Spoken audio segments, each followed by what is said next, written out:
পুকুর বলে একটা ধাবায়, ধাবাটাও খুব সুন্দর। আর এদিকে সিটিয়া ফাঁকা রাস্তা, আমরা যাচ্ছি এখন ধাবাতে। ছোট্ট ধাবা কিন্তু লিস্ট প্রচুর প্রচুর লিস্ট। বনফুল ঘরোয়া রেস্টুরেন্ট।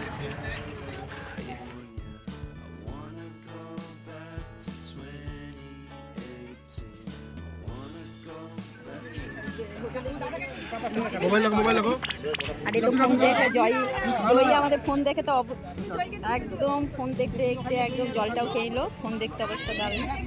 চলে এলো লুচি আর আলুর তরকারি, বেশ মেয়ের বাবাও খাচ্ছে, তার সঙ্গে মেয়েও খাচ্ছে।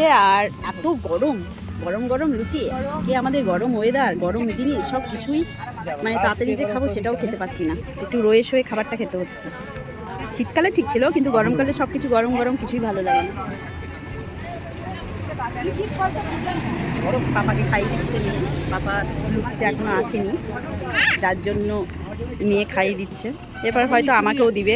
অনেক কিছুই খেলাম, খাওয়ার পর এই যে যত কিছু আছে অমলেট, টোস্ট, ডিম, চিজ, এসব অনেক কিছু, ক্রিম কফি, কোল্ড কফি। এই দাদার হোটেল। এই দাদা আবার আমাদের সঙ্গে পরিচয় করে দিতে এলো হোমিওপ্যাথি ওষুধের ডাক্তার যিনি, তাকে কুমার হোমিও ক্লিনিক, অভিজিৎ ভট্টাচার্য মহাশয়।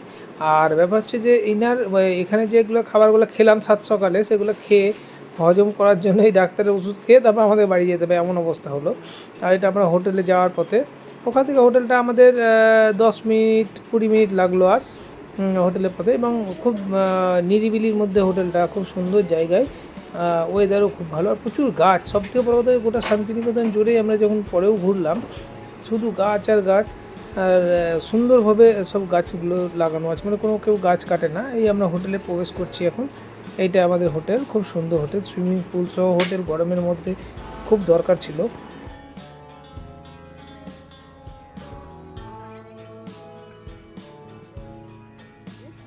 বসে থাকতে হবে। এই দেখুন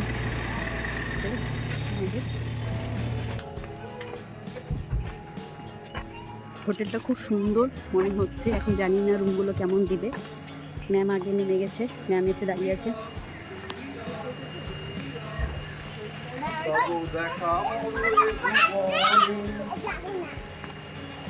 এসে এখন মেয়ের দোল্লায়, দুজনের দোল্লাতে উঠে গেছে। ওদের তো বাচ্চাদের দোল্লা পেলে আর কিছু চায় না, যে রুমে ঢুকবো বা কিছু, ওদের আগে দোল্লা। ঠিক আছে, তাই থেকে নিয়ে থাকো। চলো ভিতরে, আমরা যে যাত্রায় বসে আছি,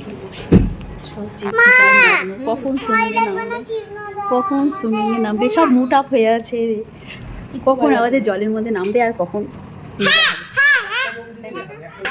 তুমি কি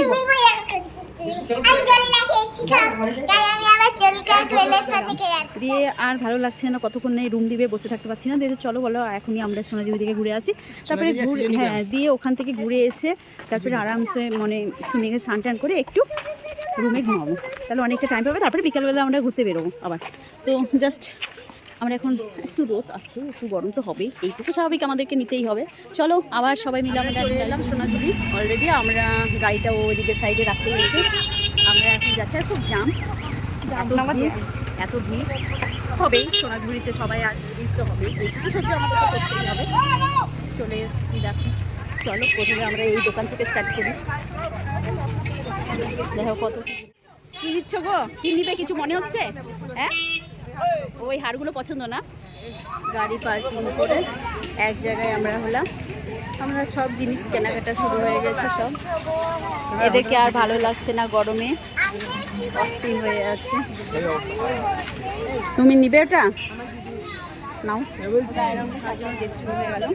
সত্যি অজস্র গরম, গরমের জন্য আমরা থাকতে পারছি না বেশিক্ষণ, তার জন্য সবাই বললো আমরা আইসক্রিম খাবো। এবার দেখো আইসক্রিম কে করে, যেমন ঠিক আছে, আমরা সবাই বললাম যে সবাই বেঁচে গেল পয়সা তোমাদের। এই সব ভিডিওতে কিন্তু উঠে যাচ্ছে বেঁচে গেল পয়সা, বেঁচে গেল।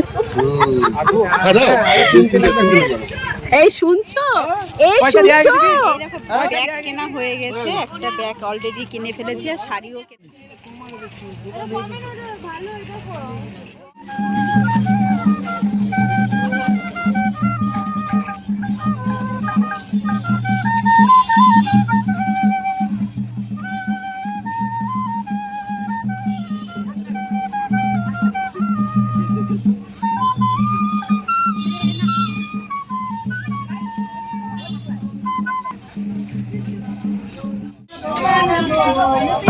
পলাশের বনে পালাবো